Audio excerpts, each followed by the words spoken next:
Allô, bonjour ou bonsoir à toi, dépendamment de l'heure à laquelle tu nous suis. Mon nom est Ariane Kisanga et bienvenue sur Alpha Ministries. Un bonjour spécial à toi qui nous suis sur Facebook ou YouTube et même à toi aussi qui est en train de nous suivre sur notre télévision, la chaîne 356 à travers Canal+. Bienvenue sur Alpha Ministries. On est dans notre moment de partage de la parole de Dieu. Alors, as-tu créé de l'espace pour Dieu?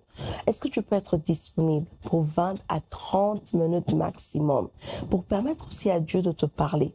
Est-ce que tu peux te libérer de tout ce que tu as à faire et juste être présent dans la présence de Dieu? J'espère que tu l'es. On va commencer par la prière. Notre prière est tirée de Philippiens 4, verset 13. La parole de Dieu dit « Je puis tout par celui qui me fortifie ». On est au 6e mois de l'année, c'est normal que la fatigue vienne, c'est normal que les doutes viennent, mais on a encore 6 mois qui nous restent dans cette année. Et tu peux faire tout ce que toi tu as envie de faire. Tu peux faire ce que tu as planifié faire. Tu peux faire ce que Dieu t'a demandé de faire parce que ta force vient de lui. Alors on va commencer aujourd'hui juste en élevant le nom du Seigneur, lui disant merci pour sa force. Tu vas remercier le Seigneur pour sa force. Je ne sais pas dans quel domaine Dieu s'est manifesté comme une force pour toi, mais je veux que tu puisses prendre un moment. Je veux que tu prennes un moment maintenant juste pour lui dire merci. Remercie le Seigneur pour sa force. Merci le Seigneur parce qu'il ne t'a pas laissé seul. Remercie le Seigneur parce qu'il ne t'a pas laissé en train de chercher quoi faire, comment faire, où faire. Mais bénis-le pour sa force. Seigneur, nous venons te dire merci. Merci pour la force que toi tu nous donnes. Merci pour la force que tu nous promets. Et ah oui, nous savons que si on va arriver à faire ce que toi tu nous as appelés à faire, cela ne sera pas par notre propre force, mais ce sera toi qui nous fortifie. Nous te disons merci. Merci pour le Saint-Esprit qui vient à notre aide. Merci pour le Saint-Esprit qui est notre aide. On ne fait rien sans toi. On ne peut rien sans toi. Nous te disons merci. Parce que sur cette terre, on n'est pas seul. On te dit merci, Yahweh, parce que pour le travail, pour les études, pour le mariage, pour l'éducation des enfants, pour ce qu'on fait comme affaire éternelle, pour le ministère, pour tout ce qu'on entreprend, on ne le fait jamais seul. Tu es toujours avec nous.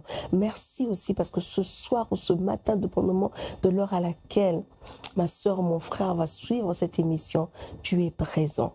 Merci parce que nous ne faisons pas l'émission seule. Merci parce que tu es là, tu es présent. Tu es celui qui nous utilise, tu es celui qui parle au cœur, tu es celui qui change des vies, tu es celui qui transforme les vies. Éternel, nous te disons merci. Merci parce que tu ne nous as pas laissés dans la condition dans laquelle tu nous avais trouvés. Merci parce que tu ne nous as pas laissés comme pécheurs. Mais Seigneur, tu es venu, tu es mort pour nous. Tu as accepté de faire de nous des enfants de Dieu. Tu as accepté de partager ton Père avec nous. Tu as accepté de nous donner ton esprit, l'Esprit Saint qui nous fortifie. Éternel, nous élevons ton saint nom et nous te disons encore une fois merci. Nous recommandons cette émission entre tes saintes mains. Saint-Esprit, prends le contrôle. Que rien ne soit dit, que rien ne soit fait, que toi tu n'as pas prévu. Yahweh, utilise-moi simplement comme un instrument pour arriver à ton agenda. Dans le nom puissant de Jésus, nous avons ainsi prié. Les saints de Dieu disent Amen, Amen, Amen.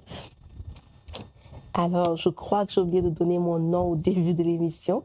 Alors, je suis Ariane Kisanga et j'aime la présence de Dieu. La présence de Dieu, c'est quelque chose que j'aime beaucoup. Et aujourd'hui, j'ai envie de venir. En fait, le partage d'aujourd'hui est plus une exhortation pour encourager quelqu'un. Encourager quelqu'un qui traverse des moments difficiles. Encourager quelqu'un qui se dit peut-être je peux plus, je suis fatigué de cette situation, ça a traîné, on est au 6e mois, les requêtes que j'ai fait au Seigneur au début de l'année, je ne les vois pas, cette maladie a trop duré, cette situation a trop traîné, j'ai traîné ici, je me suis battue, j'ai jeûné, je priais, je suis fatiguée, j'en peux plus. Peut-être aussi tu te sens déprimé. Peut-être tu n'as plus de force. Tu ne vois même pas le goût de la vie. Tu te dis pourquoi continuer à vivre. Et puis simplement, peut-être tu es aussi juste fatigué. tu as trop travaillé et tu n'as plus de force. Tu t'es trop battu, tu n'as plus de force. Tu as trop donné de toi et tu n'as plus de force. L'Éternel vient te dire, il a entre ses mains les outils que toi tu as besoin pour continuer. Pas seulement maintenant, mais pour le restant de ta vie ici sur terre. Et on va lire ça dans le psaume 23 au verset 4. La parole de Dieu nous dit, et je lis dans Louis II, « Quand je marche dans la vallée de l'ombre de la mort, je ne crains aucun mal, car tu es avec moi. Ta houlette et ton bâton me rassurent. » Le psaume 23 est aussi appelé un psaume de confiance. La confiance que les brebis placent ou ont dans leur berger. Le psaume, la confiance, ici on va prendre les brebis comme toi et moi, et le berger, Jésus-Christ, Dieu. Pour moi, le psaume 23, c'est aussi un psaume de réconfort. Un psaume qui me rassure. Un psaume qui me met encore en confiance, un psaume qui me donne de la paix. Parce que dans le verset 4, on note bien que la personne se sent rassurée, où le psalmiste dit que les brebis se sentent rassurées parce que dans la main du berger se trouve la houlette et le bâton. Dans la main du berger se trouvent les outils dont eux ont besoin pour ressentir ce réconfort, pour ressentir cette assurance. On voit ici qu'il y a une double présence. La parole de Dieu dit, quand je marche dans l'ombre de la vallée de la mort, je ne crains aucun mal car tu es avec moi. Donc en même temps, tu te trouves dans l'ombre de la vallée de la mort et en même temps, la présence de Dieu est avec toi. La vallée se trouve entre deux montagnes. Donc tu as déjà deux montagnes et tu es au milieu. Comme tu as aussi deux présences et tu es au milieu. Tu as la présence de cette vallée sombre, qui est l'ombre de la mort, cette vallée noire, mais en même temps, tu as la présence de Dieu. Dans la vallée sombre ou la vallée de l'ombre de la mort, c'est un lieu où tu as peur. C'est un lieu où tu ne sais pas voir. Ta vision est limitée parce que c'est sombre. Tu ne sais pas où tu mets ton prochain pas. C'est un lieu plein d'incertitudes. C'est un lieu où tu peux te trouver en détresse. C'est un lieu plein de dangers. Parce que tu es entre deux montagnes. C'est un lieu où tu as un manque de vision. Tu ne sais pas en fait quoi faire parce que tout est sombre autour de toi. Mais en même temps, quand toi tu es dans cette situation, Dieu aussi est présent. Parce que le psalmiste dit, la parole de Dieu dit, tu es avec moi. Ça veut dire que Dieu est avec toi dans cette situation-là. Le même Dieu qui emmène vers les verts pâturages est aussi le Dieu qui est présent dans la vallée de l'ombre de la mort. Comme Jésus-Christ a dit, il est le bon berger, dans Jean 10, verset 11. Ça veut dire qu'ici, quand on est en train de parler, on parle du bon berger Jésus-Christ et on parle de toi et moi en tant que brebis. C'est de ça qu'il s'agit. Le berger qui les dirige vers les verts pâturages est aussi le berger qui est présent dans cette vallée sombre. Et aussi le berger qui est présent dans ce temps de détresse. Le berger qui est présent dans ce temps de danger. Le berger qui est présent dans ce temps de peur que tu traverses. Mais il n'est pas seulement présent juste pour être là. Il n'est pas seulement debout. Mais il a entre ses mains des outils pour nous aider. Il a entre ses mains un bâton et une houlette. C'est ces deux éléments-là qui rapportent le réconfort. C'est ces deux éléments-là qui rapportent l'assurance. C'est ces deux éléments-là qui te calment. Et c'est ces deux éléments-là dont tu as besoin pour sortir de cette situation. Des fois, quand quelqu'un passe des moments difficiles, on dit facilement « Oh, ne t'inquiète pas, Dieu est avec toi. » La personne veut traverser, va subir une opération. On dit « T'en fais pas, Dieu est avec toi. Que Dieu soit avec toi. Que Dieu t'accompagne. » Quand on dit cela, très souvent, on a juste l'image d'un Dieu qui sera là. Un Dieu qui sera juste présent. Ah, Dieu est avec toi, il est assis à côté de toi. Ah, Dieu est debout à côté de toi. Mais ce que le psalmiste veut nous montrer dans le psaume 23, c'est que ce Dieu qui est avec nous n'est pas seulement un Dieu qui est debout, un Dieu qui est assis, un Dieu qui est derrière nous. Non, c'est un Dieu qui a entre ses mains des outils qui peuvent nous aider. Il fait quelque chose C'est un Dieu qui est présent, qui accomplit quelque chose à travers ce qu'il a dans ses mains. Et on nous dit que dans ses mains, il a une houlette et il a un bâton. On va les regarder séparément. Bien que, quand je faisais des recherches, j'ai découvert que dans la version contemporaine, si on peut dire de nos jours, bâton et houlette, on les utilise interchangeably. Donc, on peut utiliser l'un à la place de l'autre. Et même quand tu fais des recherches pour trouver l'image, on te montrera l'image, bâton, houlette, des fois, on te montre la même image.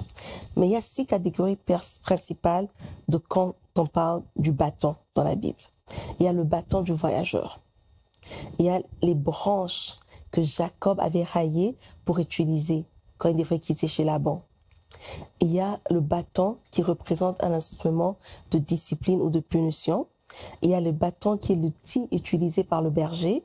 Et il y a le bâton qui est symbole d'autorité, ainsi que le bâton miraculeux que Moïse et Aaron utilisaient.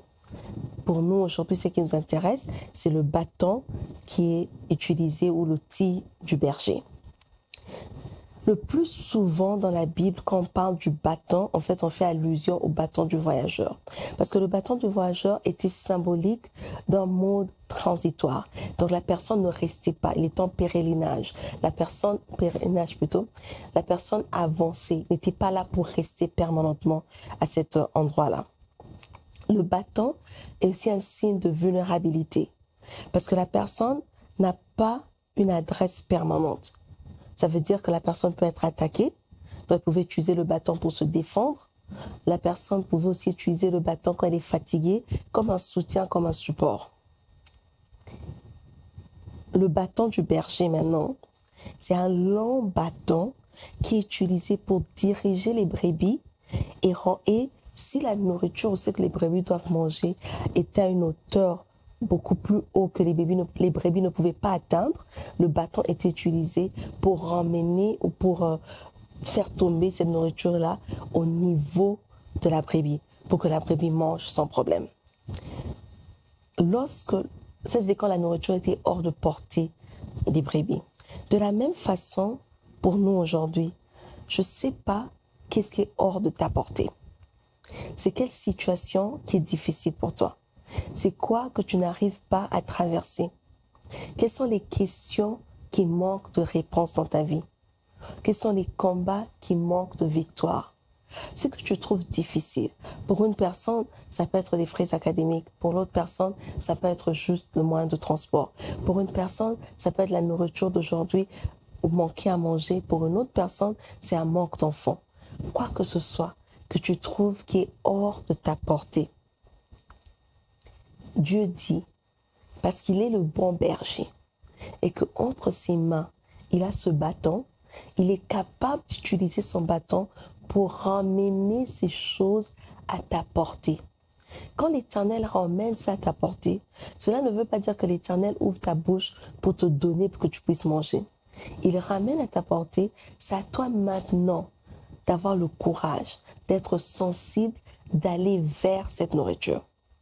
Si Dieu t'ouvre les portes, il faut que toi, tu acceptes d'y entrer et de marcher. Il ne va pas venir te tenir par la main et te faire marcher encore. Donc, quand la nourriture était hors de portée des brebis, le berger utilisait le bâton, emmenait la nourriture au niveau des brebis, mais les brebis devaient maintenant aller vers cette nourriture pour manger, parce qu'ils ne nourrissaient pas ces brebis. De quoi as-tu besoin? Qu'est-ce que tu trouves qui est impossible? Je veux que tu te dises que le Dieu en qui j'ai cru a entre ses mains un bâton qui peut m'aider, qui peut emmener cette histoire à ma portée. C'est facile de dire ça quand tu sais que tu as un plan B. Mais moi, je ne parle pas de ces situations où tu te dis, bon, je vais prier, mon cas où ça ne marche pas de toute façon, j'ai telle personne qui peut venir en aide pour moi. Non. Les brebis n'avaient aucune autre aide à part leur berger. Ce n'est pas un lion qui allait venir leur donner de quoi manger. Ce n'est pas un autre berger qui allait venir pour les nourrir. C'était seulement leur berger. C'était à lui d'emmener cette nourriture à leur portée. Alors, je veux vraiment que tu penses à cette situation. Tu penses à ce blocage. Tu penses à cette limitation. et que tu te dises, Seigneur, amène cette histoire, ramène cette histoire à ma portée. Que je sois au niveau de toucher, que je sois au niveau d'accéder, que ce soit facile pour moi de manger cette histoire. Le bâton en même temps était utilisé pour diriger les brebis. Dans la vallée de l'ombre de la mort, comme j'ai dit, c'est sombre. Donc les brebis ne pouvaient pas voir où aller. Le berger se servait de ce bâton pour diriger les brebis. Ça veut dire qu'il tape un tout petit peu, il savait exactement où partir. Même dans cette situation que tu te retrouves, qui semble être vraiment sombre, tu ne sais pas voir où mettre ton prochain pas. Je veux que tu aies en tête que Dieu qui est avec toi dans cette vallée, avec son bâton, est capable de te diriger. Peut-être c'est une décision que tu dois prendre et tout dans ta tête est flou. Tu ne sais pas voir si tu dois décider A ou B. Tu ne sais pas voir si tu dois aller à gauche ou à droite. L'Éternel Dieu, le bon berger, a entre ses mains un bâton qui peut t'aider à prendre la décision parce que lui te dirige où aller. Parce que la vallée, elle est petite, elle est étroite et elle est sombre en même temps. Il faut alors que quelqu'un soit là. C'est pour ça que le berger est là pour te diriger, pour que tu ne puisses pas faire des fautes. Mais en même temps, c'est que le Dieu a entre ses mains, vous savez que le berger entre ses mains, il y avait le bâton comme on a discuté, mais il y a aussi la houlette. La houlette, c'est là où il y a vraiment une différence de définition. En anglais, la houlette faisait référence à un petit bâton, comme on peut voir sur l'image. La houlette fait référence à un petit bâton qu'on utilise, qui était épais, qu'on utilise pour chasser ou frapper les prédateurs et les ennemis. Mais comme j'ai dit au début, que ce soit en anglais ou en français, les gens qui ont traduit la Bible et tout, les mots sont utilisés l'un à la place de l'autre. Maintenant, quand on parle de la houlette, on parle maintenant de ce long bâton qui a comme un style de crochet au bout. Et le crochet est très, très important. Parce que quand la brebis tombait dans un trou, le berger pouvait utiliser le crochet pour ramener la brebis, la sortir de ce trou-là. Maintenant, tu es dans cette vallée qu'on a tous déterminée qui est déjà sombre. Tu ne sais pas voir clairement, tu ne sais pas où avancer, tu ne sais pas où mettre ton pas. Dans le même temps, il peut y avoir des trous. Si tu tombes, le berger a entre ses mains l'outil pour te sortir de ce trou-là. Je ne sais pas dans quel trou tu es tombé. Je ne sais pas si c'est la dépression, je ne sais pas si c'est le péché, si c'est le manque de foi, si c'est la fatigue, je ne sais pas. Mais ce que je sais, c'est qu'entre les mains du berger sont des outils pour nous aider. La houlette aussi est un bâton qui est long. Donc d'un côté, ça pouvait aussi être utilisé pour frapper les prédateurs et frapper les ennemis qui venaient vers la brebis. Tout ça se passe dans l'ombre de la vallée de la mort. Dans l'ombre de la vallée de la mort, donc tout ça se passe dans un endroit étroit, dans un endroit qui est sombre. Donc, avec moi, on peut comprendre ici que la brebis ne voit vraiment pas. La seule personne capable de voir, la seule personne qui connaît ce chemin, c'est le berger. Moi et toi, on ne sait pas ce que demain nous réserve. Mais la personne qui tient demain entre ses mains, c'est Dieu. Et ce Dieu-là qu'on sert dit qu'il est le bon berger. Ça veut dire que dans l'ombre de la vallée de la mort, quand tu as peur, quand tu es inquiète ou inquiet, quand tu es rempli de détresse, en ce même moment-là, Dieu aussi vient, il est là pour t'aider. Il utilise la houlette pour te sortir des difficultés, des endroits que tu peux être entré toi-même par ta propre faute, par les liens de famille, quoi que ce soit la raison. Quand tu te trouves dans un trou où tu te dis j'ai chuté, je suis vraiment à mon plus bas, dis-toi aussi que le Dieu en qui tu as cru a un outil entre ses mains qui peut venir te pêcher de là. Il peut venir te ramasser de là. Il peut venir te sortir de là. Quand toi, tu ne vois pas, quand tout est sombre autour de toi, Dieu a entre ses mains un bâton pour te diriger, pour te montrer, pour t'aider à arriver au endroit auquel il t'appelle. Dieu peut te sortir de toute situation à cause de sa présence dans la vallée de l'ombre de la mort. Des fois, on croit à tort que quand je traverse les temps difficiles, Dieu m'a abandonné. Non, c'est que quand tu traverses les temps difficiles, tu es dans un endroit sombre, tu ne sais pas voir, mais tu as besoin de faire confiance. La vallée de l'ombre de la mort est un endroit très sombre. Les brebis ne peuvent pas voir, mais ils ont besoin de faire confiance. Faire confiance à leur berger. Faire confiance que le berger ne va pas les laisser dans la vallée. Faire confiance que le berger ne va pas les laisser tomber dans des trous, dans des pièges. Faire confiance que le berger va venir les protéger des prédateurs. Il faut faire confiance. C'est pour ça que ça s'appelle un psaume de confiance. Parce que c'est un temps où tu passes qui est tout à fait sombre, tout à fait noir. Mais tu n'es pas seul. Tu ne vois peut-être pas Dieu, comme les brebis ne voient peut-être pas le berger, parce qu'il fait sombre. Mais aie confiance. Pas seulement qu'il est là, en sa présence, mais dis-toi que dans sa main, il a des outils pour te sortir de ce que tu traverses. Le Dieu qui est présent dans les verts pâturages, le Dieu qui est présent dans les verts pâturages, c'est le même Dieu qui est présent dans l'ombre de la vallée de la mort. Et quand tu traverses cette vallée, à la sortie de ce temps difficile, si tu sais lui faire confiance, l'Éternel promet de dresser une table pour toi devant tes ennemis. Le problème, c'est de le faire confiance. C'est ça la difficulté, c'est ça le défi, c'est ça le challenge pendant ce temps. Parce que tu te dis, j'ai tout essayé, je ne peux plus. Tu te dis, je suis fatigué. Tu te dis, c'est sombre, je ne sais pas quoi faire.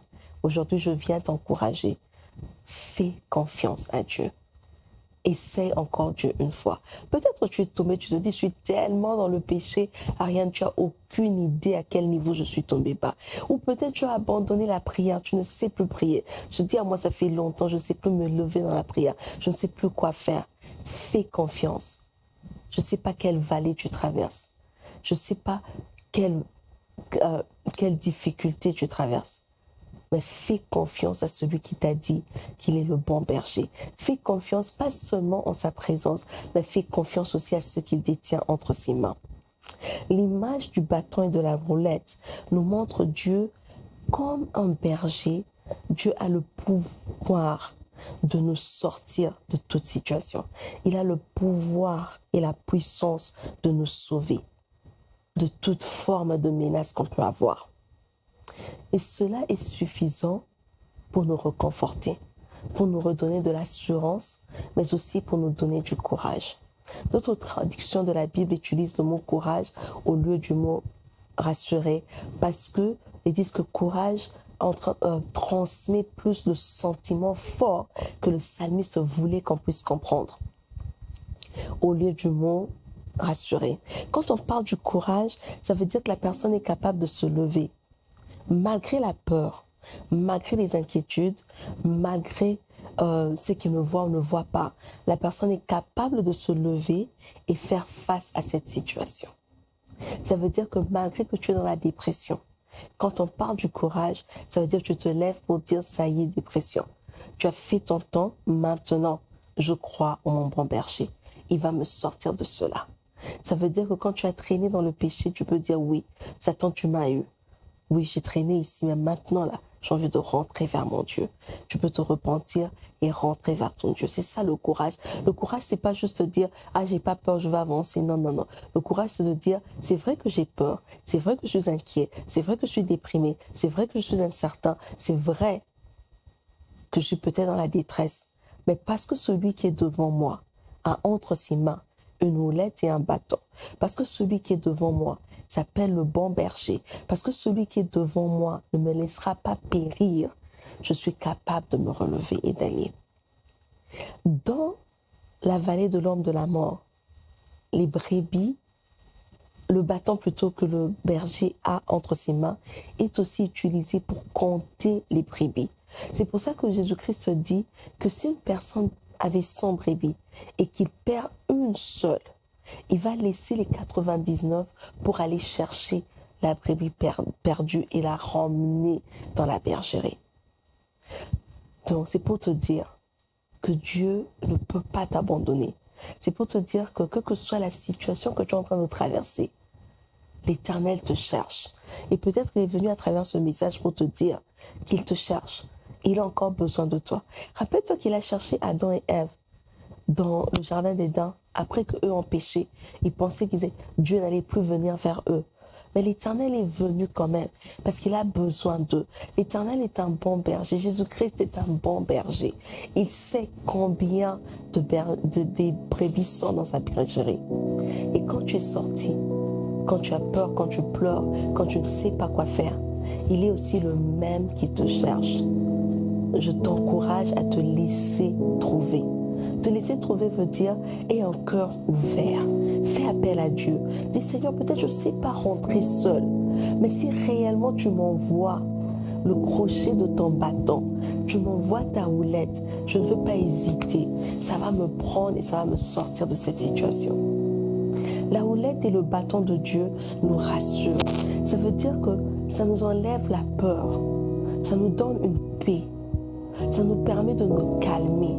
Ça nous permet de savoir qu'on n'a plus besoin de nous troubler, de nous battre contre plusieurs choses, de chercher par-ci, par-là. On n'a plus besoin de nous protéger nous-mêmes, car quelqu'un d'autre a pris ce devoir-là entre les mains de Dieu.